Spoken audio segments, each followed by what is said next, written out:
Football Lovers, berjumpa lagi dan lagi dengan Kakak Spasi. Kali ini Kakak sudah menyiapkan berita-berita terupdate seputar dunia sepak bola untuk kalian semua. Selamat menyaksikan.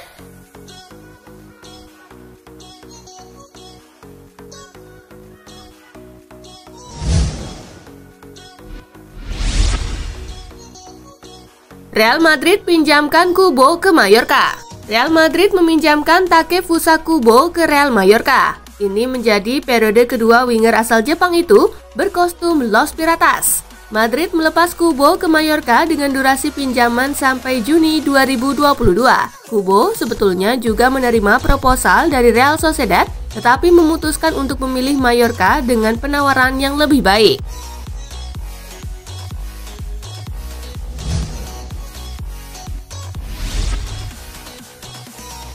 Lukaku sudah tiba di London, segera resmi jadi pemain Chelsea. Romelu Lukaku semakin dekat untuk diresmikan menjadi pemain Chelsea usai ia dikabarkan sudah mendarat di London untuk menekan kontrak baru bersama The Blues. Untuk mendapatkan tanda tangan Lukaku, Chelsea dikabarkan harus merogoh kocek mereka sedalam 115 juta euro atau setara dengan kurang lebih 1,9 triliun rupiah. Kini Lukaku pun akan menjalani serangkaian tahap finalisasi sebelum ia resmi diperkenalkan sebagai penggawa baru Chelsea.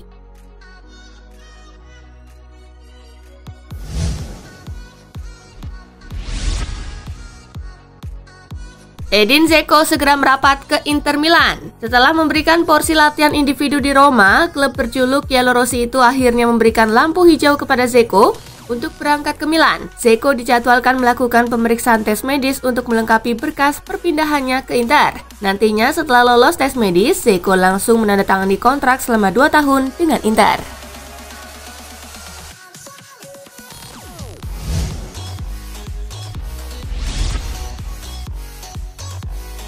Chelsea terima tawaran AS Roma buat Tammy Abraham.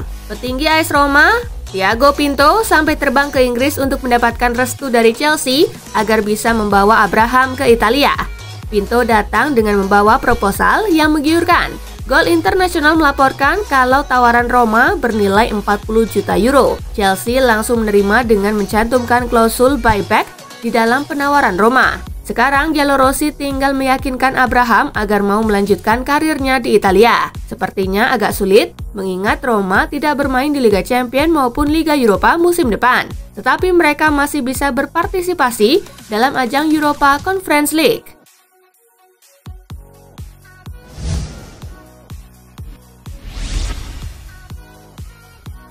Jadon Sancho debut di Manchester United akhir pekan ini. Manchester United akan menjalani laga perdananya di Premier League musim 2021-2022 pada hari Sabtu, 14 Agustus 2021 mendatang. Menurut jadwal, mereka bakalan menghadapi Leeds United di markas kebanggaannya Old Trafford. Sancho diprediksi bakalan tampil di pertandingan tersebut mengisi pos yang ditinggal Marcus Rashford akibat mengalami cedera. Ia akan bermain bersama Mason Greenwood dan Bruno Fernandes di belakang Anthony Martial. Solskjaer pernah menyinggung kemungkinan memainkan Sancho di laga kontra Leeds pekan lalu. Jadon masuk pada hari Senin dan harapannya dia dalam posisi yang layak dan dapat terlibat.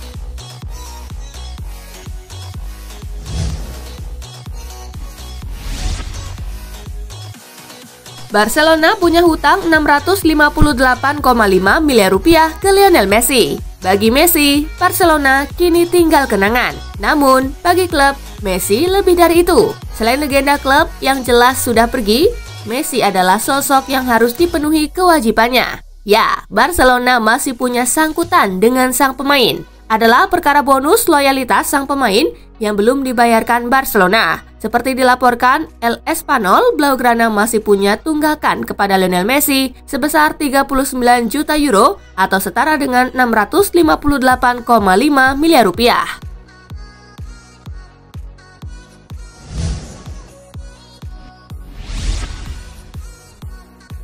Messi datang, PSG bakal cuci gudang. Lionel Messi datang, ada masalah baru untuk Paris Saint-Germain. PSG harus menggelontorkan dulu tagihan gaji jika tak mau disemprit UEFA. Dikutip Sport, PSG saat ini punya tagihan gaji lebih dari 300 juta euro atau setara 5,6 triliun rupiah musim ini. Maka dari itu manajemen berencana melego 10 pemainnya atau setara hampir satu skuad untuk turun bertanding. Apalagi PSG juga masih berencana mendatangkan Theo Hernandez musim panas ini. Belum lagi PSG masih disibukkan dengan negosiasi kontrak baru Mbappe dan berupaya mendekati Paul Pogba secara cuma-cuma awal tahun depan.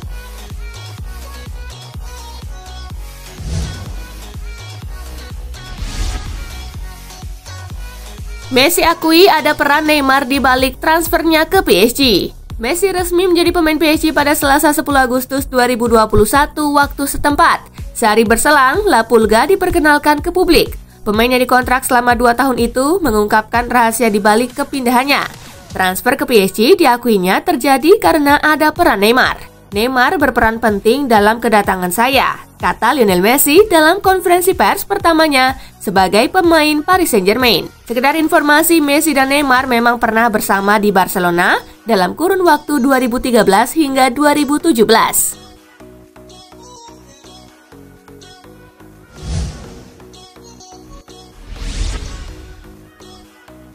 PSG sudah datangkan Messi, Mbappe tak punya alasan untuk pergi. Masa depan Mbappe di PSG terus jadi spekulasi mengingat kontraknya akan segera berakhir.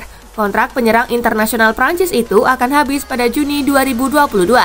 Meski demikian, PSG selalu menyatakan bahwa Mbappe tidak akan dilepas dalam waktu dekat ini. Kini PSG sekali lagi menegaskan bahwa Mbappe tidak akan kemana-mana. Bos PSG Nasser Al-Khelaifi menilai Les Parisiens jadi tempat terbaik bagi Kylian Mbappe untuk meraih kesuksesan. Apalagi PSG sekarang punya skuad yang fantastis menyusul kedatangan Lionel Messi.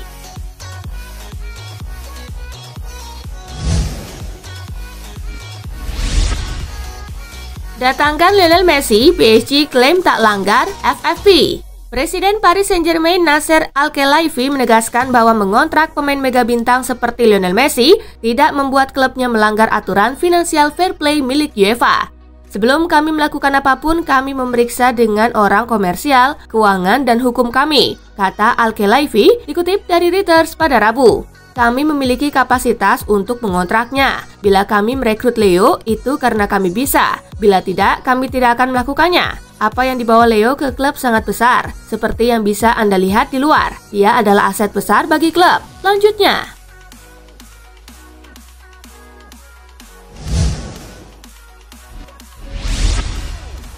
jersey Messi laku keras, antrian menggila.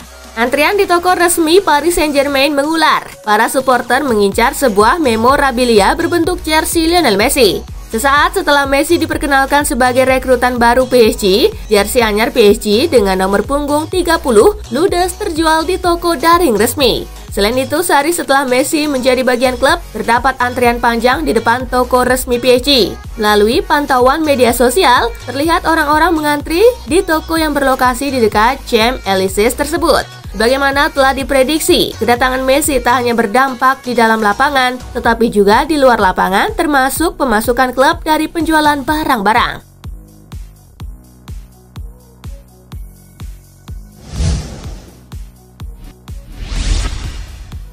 Messi pergi, Barcelona masih sibuk potong gaji pemain. Kepergian Lionel Messi tidak lantas membuat Barcelona aman dari ancaman aturan pembatasan gaji di Liga Spanyol. Presiden Barcelona, Joan Laporta, sudah menegaskan beban upah pemain di klub Catalunya itu masih tinggi, kendati tanpa Messi. Agar bisa lolos dari aturan pembatasan gaji, Barcelona masih terus melakukan renegosiasi dengan beberapa pemain tertentu. Seperti dikutip dari Mundo Deportivo, Barcelona bahkan juga dilaporkan tak segan melakukan pembatalan kontrak. Guna menghindari klub dari kebangkrutan, La Liga pun mewajibkan pengurangan pembatasan gaji pemain. Menurut regulasi tersebut, Barcelona harus mengurangi pembayaran gaji pemain sebesar 40%.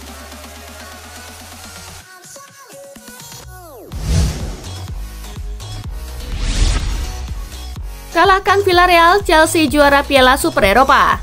Chelsea berhasil menjadi juara Piala Super Eropa 2021 usai mengalahkan Villarreal lewat adu penalti Kamis 12 Agustus. Chelsea memimpin pada menit ke-27 lewat gol Ziyech.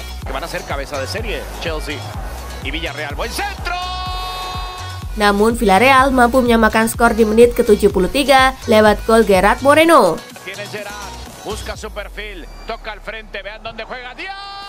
Laga berlanjut ke extra time, namun tak ada gol tambahan yang tercipta. Duel ini kemudian berlanjut ke adu penalti yang dimenangkan Chelsea dengan skor 6-5. Dua penalti yang digagalkan Kepa adalah tendangan Aissa Mandi dan Raul Albiol. Sementara Chelsea gagal satu kali saat tendangan Kai Havertz ditepis Asenjo. Ini menjadi gelar kedua Chelsea di Piala Super Eropa. Sebelumnya mereka juara pada tahun 1998.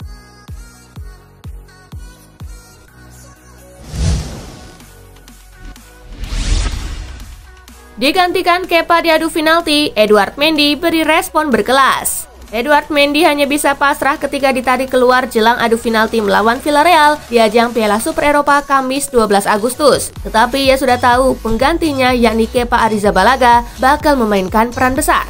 Saya sudah tahu situasi seperti ini bakal terjadi sejak awal tahun, bahwa Kepa akan masuk ke lapangan saat penalti dan membantu tim. Dia melakukan itu hari ini dan saya sangat senang, kata Mendy. Ini adalah usaha tim. Ketika Anda bermain untuk Chelsea, Anda bermain demi sukses dan gelar. Kami melakukan itu hari ini bersama-sama, tutupnya.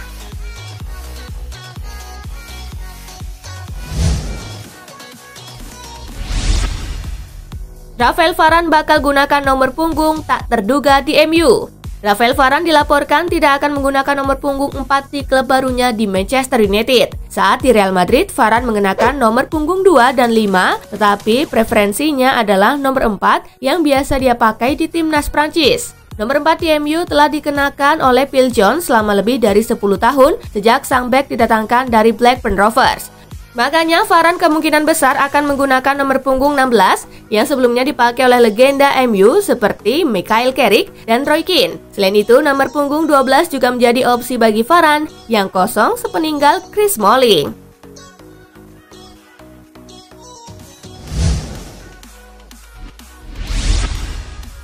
Pengganti Hakan Calhanoglu di AC Milan siap dilepas Bordeaux. Beberapa hari lagi AC Milan boleh jadi akan mendatangkan pengganti Hakan Calhanoglu dari Bordeaux. Orang itu adalah gelandang muda Prancis, Yacine Adli. Dilihat dari posisinya, Yacine Adli adalah pemain nomor 10 yang pas betul untuk menggantikan Calhanoglu. Kabar merapatnya Yacine Adli dikonfirmasi langsung oleh Presiden Bordeaux. AC Milan dirumorkan akan merekrut Adli dengan harga total 15 juta euro, di mana 40% angka itu akan diserahkan kepada PSG sebagai klub yang membina Adli pada selang 2013 sampai 2018.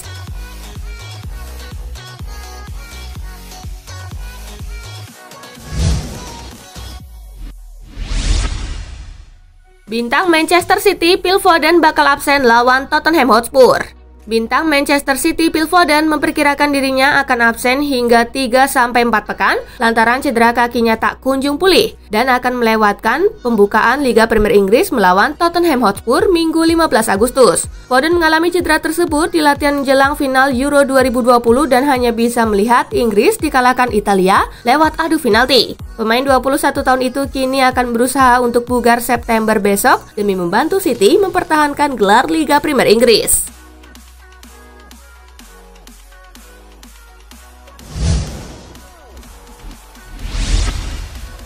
Tiga klub Liga Premier Inggris bersaing untuk Tolisso. Manchester United, Arsenal, dan Tottenham dilaporkan berada di pasar untuk mengontrak Corentin Tolisso bulan ini. Menurut Bild, juara Bundesliga itu menjual Tolisso sebelum jendela transfer ditutup pada akhir Agustus. Menurut kabar yang beredar, Bayern sedang mencari untuk mengumpulkan dana untuk mengejar Marcel Sabitzer. Bayern meminta 8,5 juta pound sterling untuk Tolisso. Harga itu membuat trio Liga Premier Inggris itu tertarik untuk mendapatkan sang gelandang.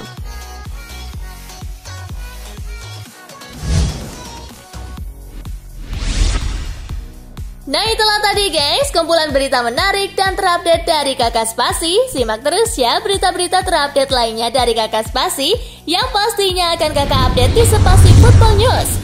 Tapi jangan ditinggalin ya channel Spasinya, karena Kakak akan update juga tentang fakta-fakta menarik seputar sepak bola dunia. Dan jangan lupa untuk terus di like, comment, share, dan juga subscribe ya. See you guys!